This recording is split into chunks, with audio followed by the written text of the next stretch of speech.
교회의 역사를 보면은 교회가 탄생합니다. 사도 바울은 이것을 낳았다라고 얘기하는데 이 쉬운 일이 아니죠. 그리고 그 낳은 것뿐 아니라 교회가 건강하게 자라나는데 마치 아이가 장성한 부양에까지 자라가는 것처럼 교회가 그렇게 자라갑니다. 근데 우리가 알고 있다시피 사람이 아이가 청소년, 청년, 장성에 이르기까지 다 그렇게 자라느냐? 그렇지 않아요. 병들기도 하고 때로는 어느 날 갑자기 죽기도 하고 그런 게 있는데 교회도 그렇습니다. 그러니까 순간순간 위기가 다 있는 거예요. 근데 그런 위기 속에서 교회가 때로는 극복하기도 하지만은 극복하지 못하는 경우도 솔직히 있어요. 요한계시록의 말씀을 보면 그런 교회가 있더라고요. 살아있다 하지만은 죽은 교회다. 그러니까 교회로서의 기능이 없는 거예요. 그러한 위기들이 어느 교회나 다 있습니다. 어느 교회나 다 있습니다. 서귀포 교회도 마찬가지죠. 그런 걸 다 경험해요. 그런 가운데 건강한 교회냐, 아픈 교회냐, 병든 교회냐, 그런 것들을 우리가 이렇게 찾아내면서 때로는 치료도 해야 되고 회복해야 되고 그런 사명들이 사실 우리에게 다 있는 겁니다. 오늘 사도행전 11장의 이야기도 사실은 그런 이야기입니다. 그런데 놀랍게도 누가는 이 사도행전을 기록하며 하나님의 영에 감동된 자가 하나님의 말씀을 받아 기록한 이 성경, 특히 누가는 이 동일한 이야기를 10장에서 이미 했습니다. 신기하게도 10장에서 이미 한 이야기를 11장에서 또 하는 거예요. 왜 그럴까? 그것도 한 줄, 두 줄도 아니고 10줄이 넘는 굉장히 많은 분량입니다. 분명히 특별한 목적이 있어요. 교회가 탄생하고 태동되는데 순간 그 이방인 교회가 생겨납니다. 요만큼 갓난아이가 태어납니다. 잘못하면 이 아이가 제대로 된 영양 공급을 못 받고 환경에서도 보호받는 환경이 못 되어 죽을 수 있어요. 그런 위기 가운데에 베드로라는 사도가 정말 그 교회를 보호하고 그 교회를 위해 헌신하고 그 교회를 위해서 인내하고 그 교회를 위해서 사랑을 듬뿍 넣어주는데 자기를 희생하면서 그렇게 해요. 그 희생이라는 거는요 이겁니다. 꾹 참는 거야. 인내에 그게 들어가는 겁니다. 이거를 베드로가 다 해냅니다. 그럼 베드로 하면은 제일 먼저 생각나는 게 뭔지 아세요? 아마 배반자. 베드로의 전직이 뭔지 아십니까? 어부? 맞습니다. 베드로의 또 다른 숨어있는 직업이라고 하면 이상하고 특수한 임무를 띈 사람인데 혹시 그게 뭔지 아십니까? 그는 시카리오였습니다. 암살자라는 거죠. 그는 칼을 품고 다녔습니다. 그만큼 급한 사람이요, 과격한 사람이요, 힘이 있는 사람이요, 거친 사람이었어요. 그는 유대인으로서 상당한 민족적 자부심과 의지가 있던 사람이에요. 그래서 나라를 팔아먹고 배반하는 사람들을 훅 찔렀다고요. 그러한 특별한 의식이 있던 사람입니다. 그런데 예수님이 그런 사람을 부르잖아요. 그래서 그 민족의 배반자들을 죽이러 다녔던 그 베드로가 예수님을 배반하잖아요. 그러니까 얼마나 이게 아이러니합니까? 그러면서 예수님이 그를 훅 죽이지 않아요. 그리고 또 다른 사명을 주죠. 네가 날 사랑하느냐? 그 한마디에 다 녹아져 내리는 거예요. 베드로의 성격에 남보다 뒤지는 거 2등을 원치 않지 않습니까? 신앙 고백하라 그랬더니 그냥 다른 제자들보다 먼저 주는 그리스도시요 살아계신 하나님의 아들이십니다. 이게 뭔 뜻인지도 모르는 거예요. 그냥 입술에 줄줄줄 암기 외웠어요. 그리고서는 배반하잖아요. 그리고서는 도망가잖아요. 이게 베드로의 인생입니다. 빼질 수 없는 인생입니다. 그것뿐입니까? 얼마나 성격이 급하냐면 갈릴리 바다 위를 걸으시는 예수님을 보면서 자기도 걷겠다고 그냥 배에서 뛰쳐내린 사람이 누구냐? 베드로입니다. 그게 됩니까? 그냥 물속으로 들어가는 거죠. 그만큼 급한 사람이에요. 그만큼 1등만을 원했던 사람이에요. 근데 예수님을 만나면서 그 인생의 쓴맛들, 그 신앙이 자기 뜻대로 되지 않는다는 것을 아주 그냥 몸으로 피부로 느낀 사람이 누구냐? 베드로입니다. 그러면서 조금은 겸손해진 것 같아요. 그 성령의 은혜를 받은 이 베드로가 이 주의 말씀 복음을 듣고 그래도 담대하게 그 로마 정부와 유대 관리들 앞에서 너희가 죽인 예수를 하나님께서 3일 만에 살리셨다라는 것, 우리 주님이 그리스도이시라는 것을 아주 그냥 용기를 갖고 믿음을 갖고 선포합니다. 그래서 그 예루살렘 교회 그 유대 중심에 있던 그 사회 속에서 하나님 성령이 역사하는 가운데 힘을 얻어 3,000명이 회개하고 5,000명이 회개하는 예루살렘 교회가 태동이 돼요. 합류하게 됩니다. 이런 가운데에 또 다른 사명이 있지요. 예수님께서 그들과 우리들에게 주신 사명 가운데 하나가 뭐냐면은 주님 오실 때까지 우리가 꼭 지켜야 될 사명이 뭐냐면은 너희가 성령 충만함 받고 모든 족속을 제자로 삼아. 그렇죠? 예수 그리스도의 사명은 모든 족속을 제자로 삼아 유대뿐 아니라 사마리아뿐 아니라 저 땅 끝까지도 가서 복음을 증거하고 그리스도인 만들고 교회를 태동시키고 성장시키고 건강하게 만들어야 될 하나님 나라를 이루어야 될 사명이 우리 모두에게 다 있는 줄 믿습니다. 그걸 하는 거예요.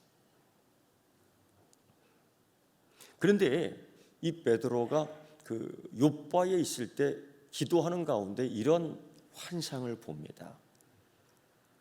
하나님께서 그에게 이렇게 보따리 하나, 그것도 3번씩이나 그 보따리 안에 그 유대인들이 금기시하는 먹을 것들, 비늘이 없는 것들, 뭐 족발 뭐 이런 거, 불결한 것들이죠. 그러니까 그리스도인이지만은 내 유대의 풍습, 내가 태생적으로 나면서 갖고 있는 이 기질, 그렇게 있잖아요. 그런 걸 통해서 하나님께서 이렇게 먹으라고 준 거를 거부해요. 믿음이 있고 믿음 따라 살고 성령 받아서 성령 따라 살지만은 자기의 습관이 있어. 때로는 자기의 성품이 있어. 야, 그거를 이렇게 초월하기가, 아니 그게 변화되기가 참 쉽지 않더라고요. 베드로가 그래요. 하나님께서 이렇게 보여주는 환상인데 거부합니다. 나 못합니다. 그때 그러한 환상곡에 하나님 말씀을 듣죠. 내가 정결하게 한 것을 네가 왜 속되다고 하냐. 그러니까 하나님이 정결하게 하신, 천지 창조를 하신 하나님, 그렇죠? 근데 베드로가 이게 사실 무슨 뜻인지 몰랐다고요. 어떤 그런 일 있고서 또 다른 사건이 연속적으로 있는데, 그 가이사라의 한 사람이 베드로를 만나며 그 가정으로 초청을 하는데, 이게 문제가 되는 거예요. 뭐냐? 이방인이 초청을 합니다. 왜? 복음을 듣겠다는 거예요. 당연히 가야죠. 당연히 전도해야죠. 당연히 가르쳐야죠. 이게 사도의 사명입니다. 여러분의 사명이 그겁니다. 그냥 앉아서 교회 왔다 갔다 하는 게 사명이 아니에요. 베드로가 갑니다. 근데 자기 혼자 안 가요. 곁사람을 데리고 갑니다. 왜? 이게 걸려요. 이방인들과 교제를 한다. 이게 퍼뜩 걸리는 거예요. 그러니까 곁사람을 데리고 갑니다. 왜? 변명할 수 있으니까. 이 예수를 믿어도 이런 두려움이 항상 있어요. 예수를 믿어도 이 관계에서 편하지 않는 것들이 다 있어요. 여러분 한번 물어볼게요. 교회 오면 꼴보기 싫은 것들 있죠?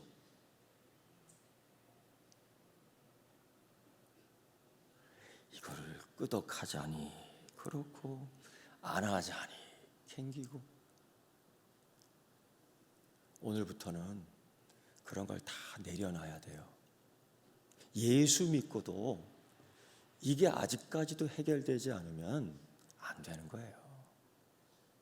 이 베드로가 예수를 믿는데 모든 족속을 제자로 삼아 이게 아직 주님의 말씀을 들어 아멘은 했지만은 자기 삶에, 자기 사명에 이게 아직도 껄끄러운 거예요.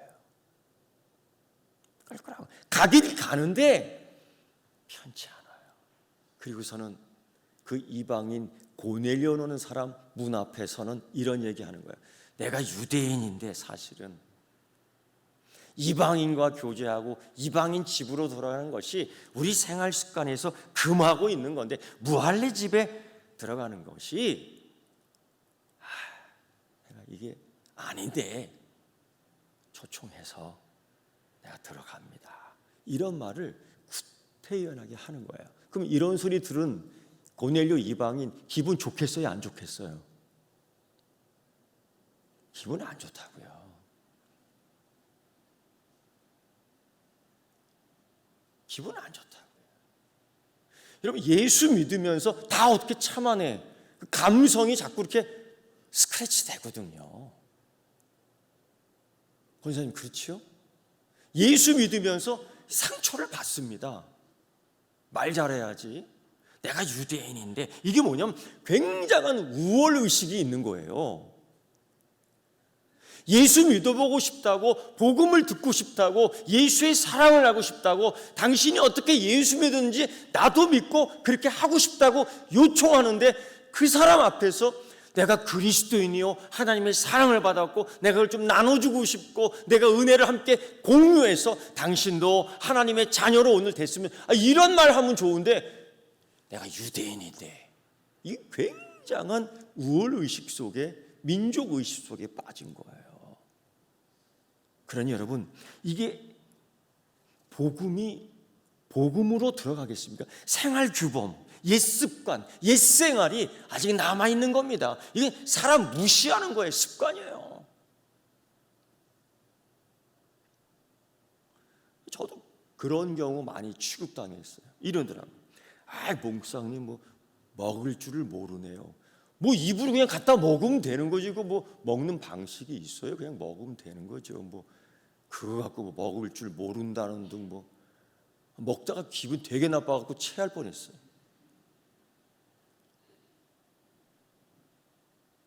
먹는데 순서가 있다는 등 있겠지. 그런 거 갖고 사람 그렇게 무시하면 안 돼요. 베드로가 그랬단 말입니다. 아직도.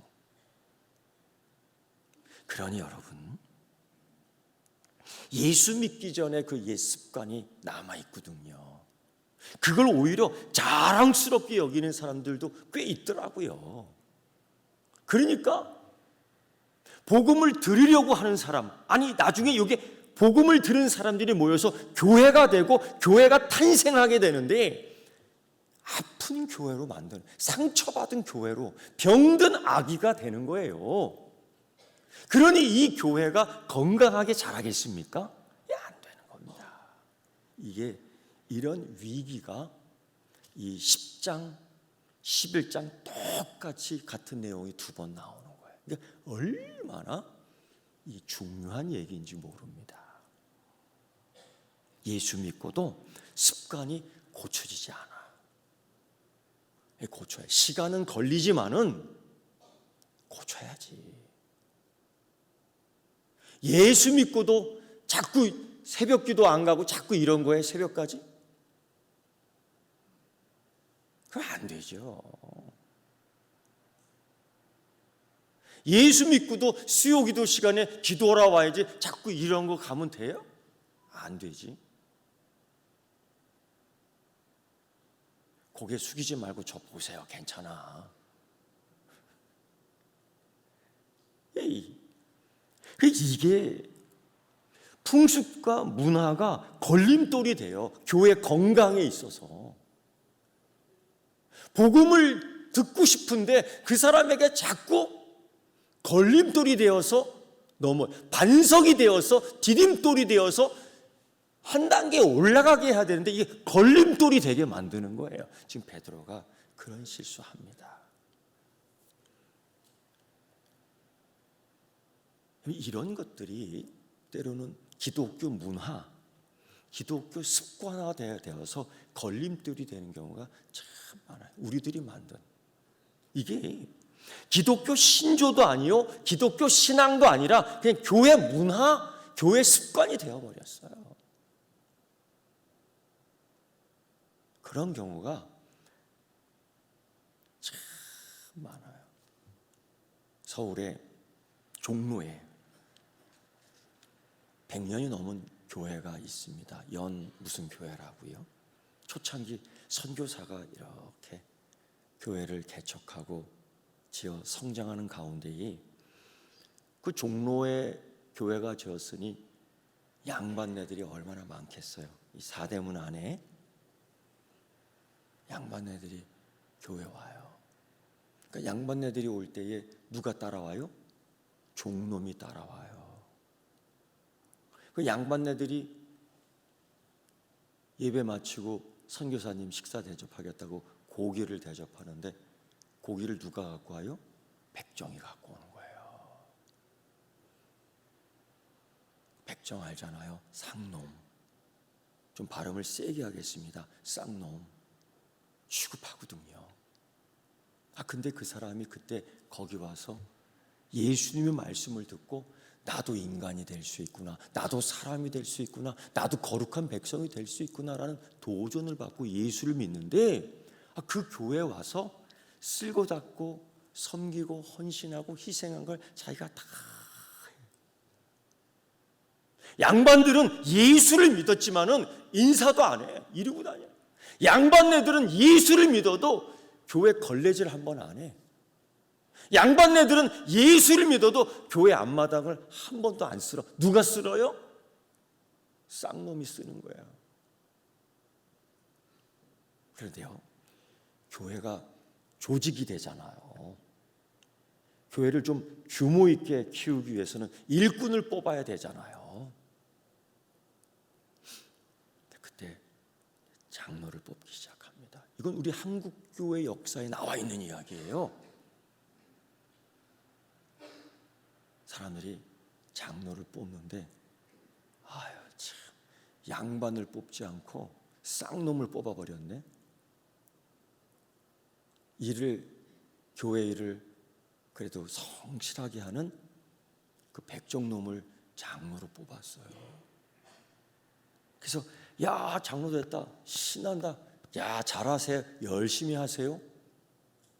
이게 아무렇지도 않게끔 그냥 지나갔는데 한 주, 두 주, 세 주 지나면서 이 양반네들의 이 습관, 양반네들의 이 제도권 안에서 이 쌍놈 장로, 백정 장로가 눈에 가시가 되어버리는 거예요. 왜냐? 장로석에 딱 앉아있네. 우리 교회는 그런 게 없지만은 몇십 년 전만 해도요, 이 장로 자리가 따로 있었습니다. 저도 중고등부까지 그 교회 보면은 저도 이 장로 자리가 있었어요. 거기 아무나 못 앉습니다. 거기 권사님 앉았다가는 그냥 난리를 칩니다. 거기 막 이름이 박혀 있어요. 그러니까 장로님이 이렇게 예배 드리는 거 보면 주일 예배 때 줘라. 사람들이 다 봐요. 나중에 그래서 없앴어요, 그 자리를. 진짜예요. 근데 그때는 그 장로가 계급으로 알고 있었을 때예요. 왜? 우리나라 자체, 이 조선 자체가 계급이 있었으니까요.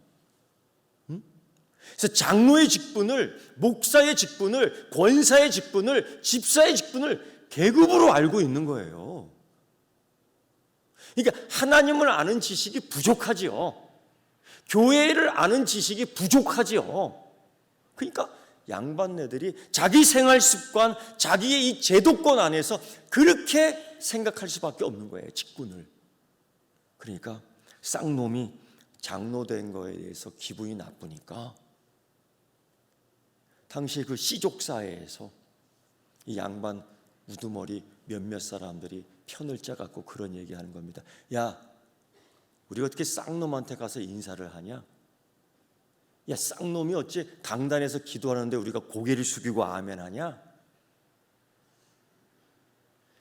그래서 뛰쳐나와갖고 양반네들이 뛰쳐나와서 교회 하나를 또 세웁니다. 그 옆에다가.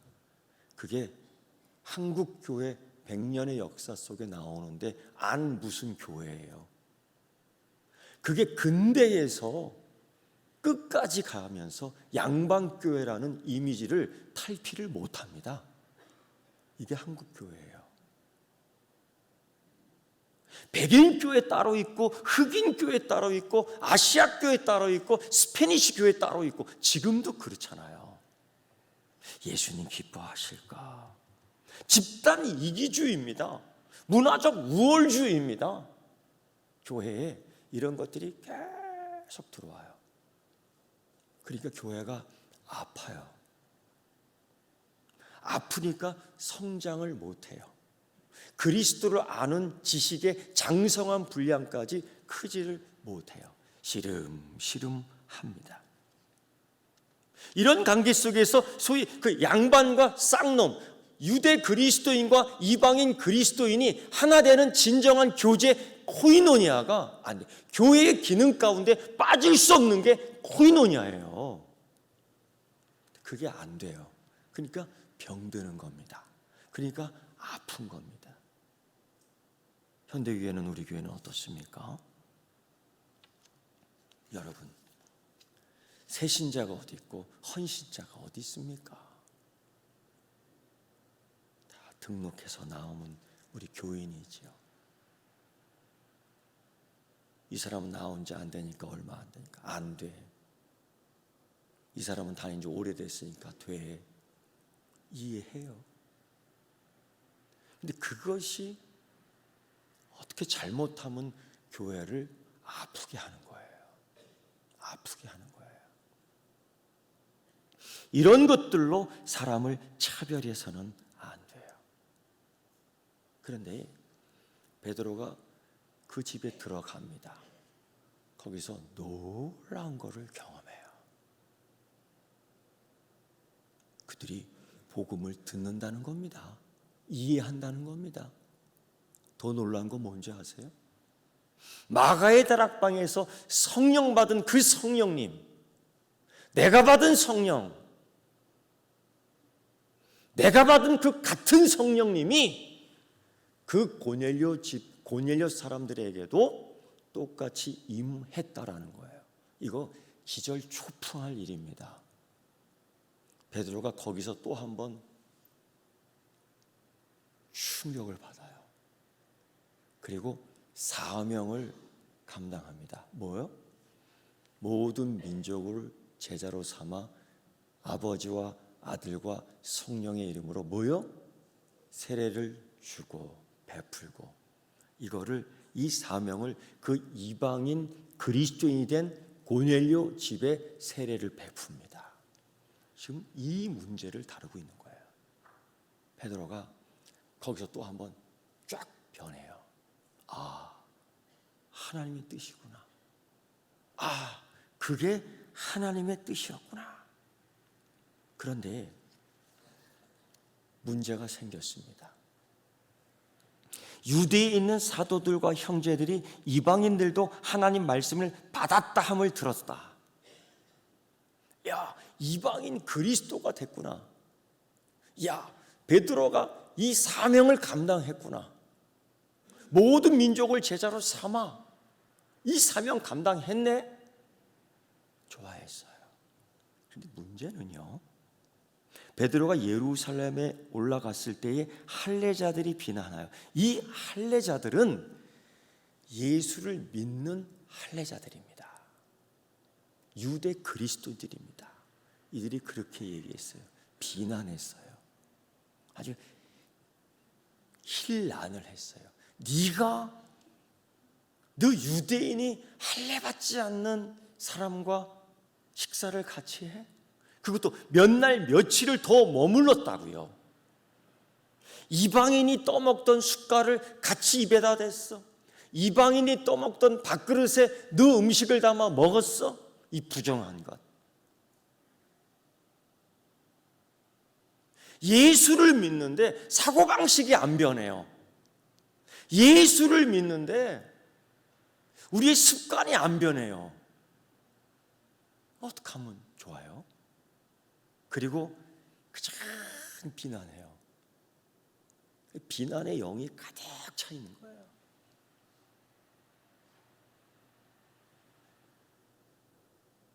여기에 굉장히 큰 위기가 있습니다. 이 할례자들과 베드로의 관계의 위기가 아니에요. 자칫 잘못하면 가이사랴에 생긴 이방 교회가 건강한 교회가 되느냐, 건강한 성도가 되느냐, 아니면 나오다가 불에 타 그냥 죽어버리느냐, 그 위기입니다. 이렇게 생각할까요? 태어난 이 갓난아기가 죽느냐 사느냐의 문제가 지금 여기에 달려 있는 거예요. 그 할례자 유대 그리스도인들이 얘기하는 게 뭐냐? 이방인이 예수 믿은 걸 문제 삼는 게 아닙니다. 유대인, 이방인이 예수 믿는 거에 대해서 걸림돌이 되었다고 얘기하는 게 아니에요. 그들에게 가서, 그들의 집에 들어가서 그와 함께 숙식을 같이 했다는 게 문제예요. 여러분, 복음을 전할 때에 예수 믿고 구원받아 세례받은 자들에게 꼭 필수적으로 있어야 될 게 뭐예요? 성찬이라고요. 우리 주님 예수 그리스도께서 기념하라고 한 그 교회의 전통이 되는 행함의 의식이 성찬이라고요. 그거 우습게 알면 안 됩니다. 그거 해야 된다고요.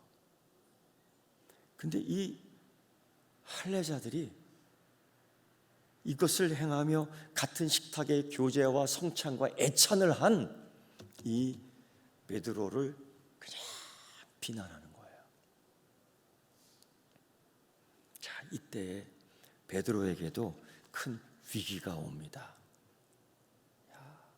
옛 성질로 한번 해? 칼을 뽑아?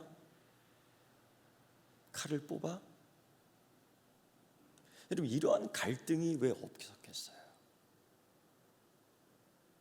베드로가 얼마나 성질이 급한 자였는데, 네가 뭔데 나한테 이래라 저래라야 충분히 그럴 수도 있다고요. 베드로가 이때 여기서 그렇게 행동하지 않아요.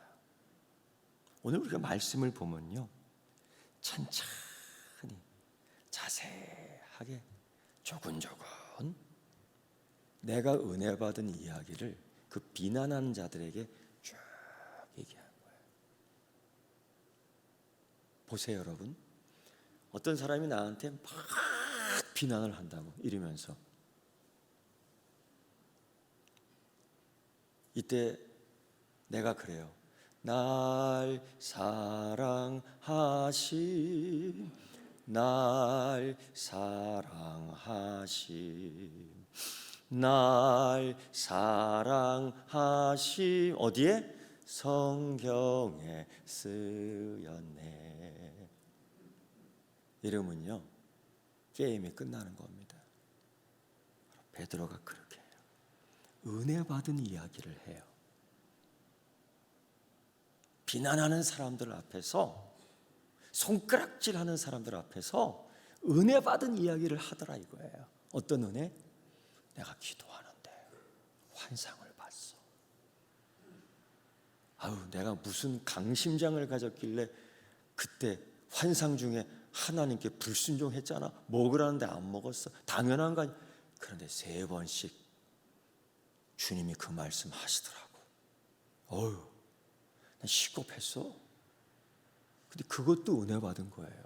그 얘기를 하더라고요.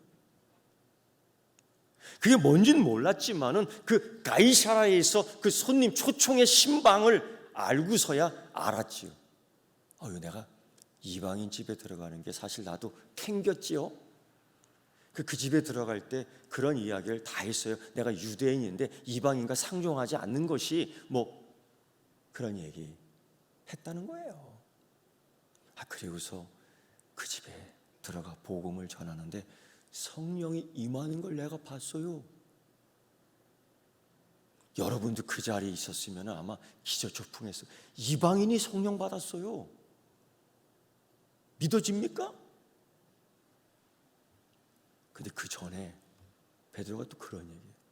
그 이방인이 나한테 큰 절을 하더라. 여러분 그거 봤으면 기절했을 거예요. 왜? 유대인들이 이방인을 어떻게 취급하는지를 알아요. 그러니까 이방인들도 유대인을 그렇게 취급해요. 서로 아웅아웅해요.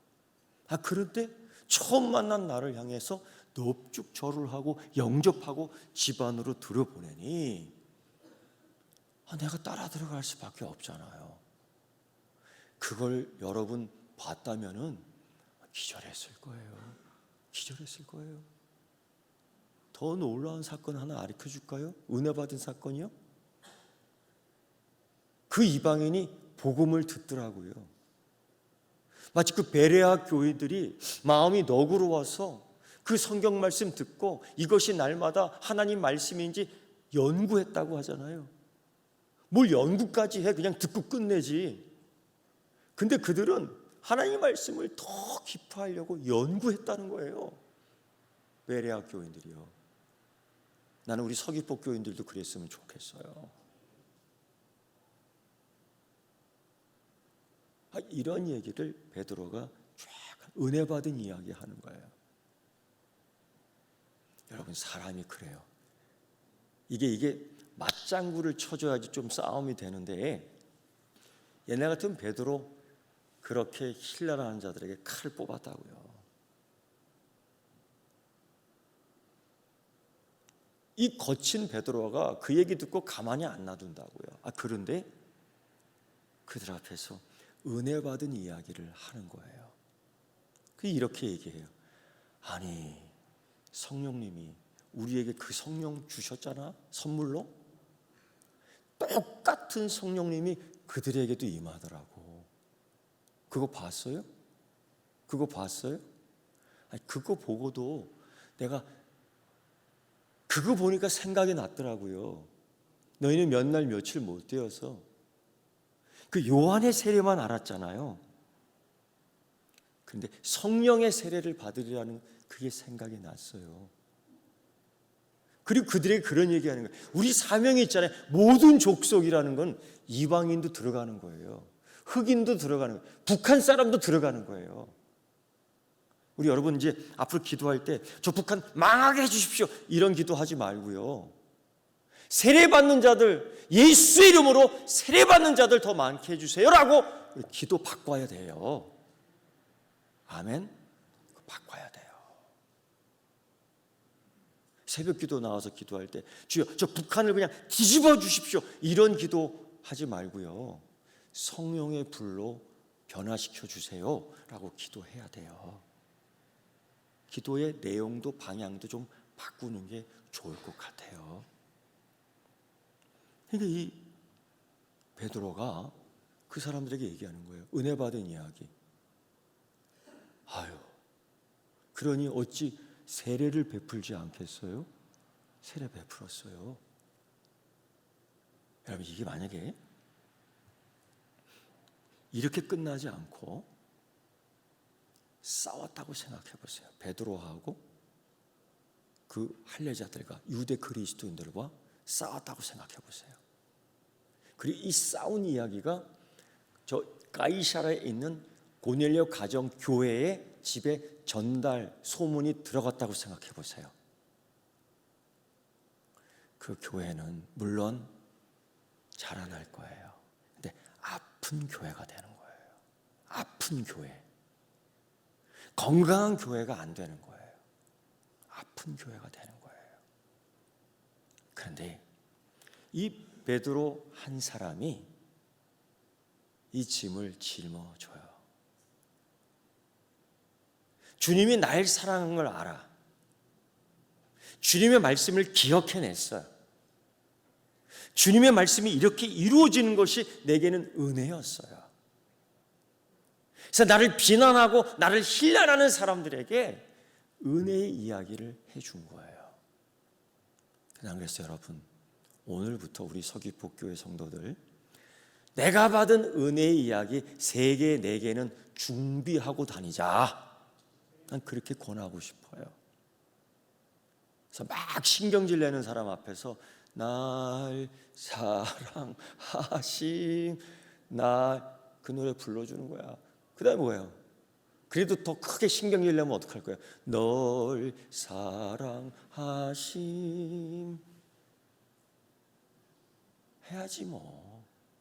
그래야지 교회가 건강한 교회가 되는 거예요. 요즘 시대가 다 상처 주는 시대라고, 다 욕하는 시대예요. 다 흠집 내는 시대예요. 응? 그런데 우리 그런 거 따라가면 안 돼.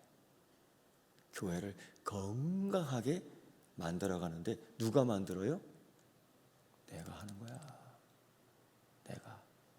날 사랑하심이라는 것들을 전해주지 못하니까 교회가 아픈 거예요. 여러분, 오늘부터 3가지, 4가지 준비해서 꼭 그 아름다운 복음의 이야기, 은혜의 이야기를 옆 사람에게 전하며 교회가 건강해지며 탄생한 교회가 새롭게 되는 놀라운 역사가 우리 서귀포교회에 임하기를 축원합니다. 기도하겠습니다. 하나님 아버지, 베드로의 믿음, 베드로의 용기를 보면 참으로 어떻게 그렇게 인내할 수 있었을까라는 생각을 합니다. 성령 충만했기 때문입니다. 주님, 그 은혜, 그 환상, 그 복음 우리에게도 주셔서 건강한 교회를, 서귀포교회를 만들어가게 하시고 이 건강한 교회가 또 다른 교회를 잉태케 하여 주시옵소서. 예수님의 이름으로 기도드리옵나이다. 아멘.